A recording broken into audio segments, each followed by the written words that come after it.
Leagold started just over 12 months ago when we raised 35 million Canadian dollars.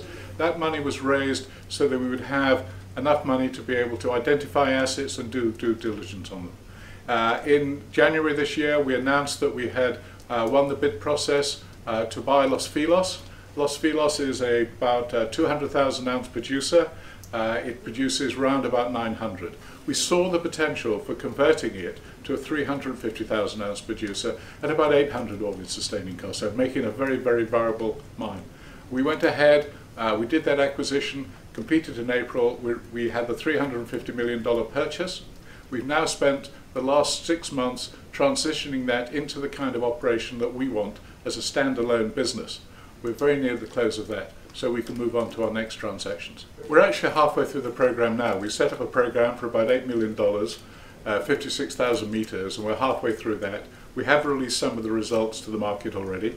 We would expect the program to be completed by the end of November, and we should be able to have a new resource update by the end of the year. So far it's looking very good. It's confirming everything we thought about Bermejal. In fact, it's showing us better results than we anticipated, making sure that Bermejal underground is going to be a natural extension. That's what the drill program is doing. We've also been doing a lot of work to start the ramp, and we expect to start the ramp fairly soon. So those are the key things there. The additional key thing is to see a good quarter in quarter four. The first 2 quarters since we bought the mine, the 6 months, have been very much a transition phase. We're getting through that well. We're on schedule. We're not quite through there yet. We could expect to see improved results in Q4. We're repeating what we did in terms of build and buy strategy, identifying good assets to buy that are reasonably basis, that also have upside.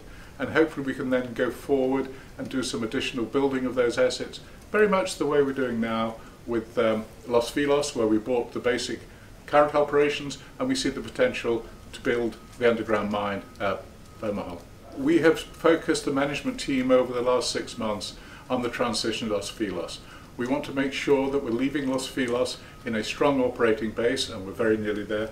We also need to make sure we have the long-term development plan in place to show the full potential and realise the full potential before we move on to the next deal. We're just turning that corner now. The corporate team has been spending a week a month, including myself, down on site. We're now in a situation, we've done that for the last month. The corporate team is now withdrawing to look for the new opportunities. If you're on an acquisition strategy as we are, we don't particularly want a higher gold price. The gold price is very good for Los Filos at the moment, so we're generating good cash. So actually we kind of like the share price, gold price to stay where it is, but we unfortunately would expect it to go higher. People seeing we've turned the corner on Los Filos.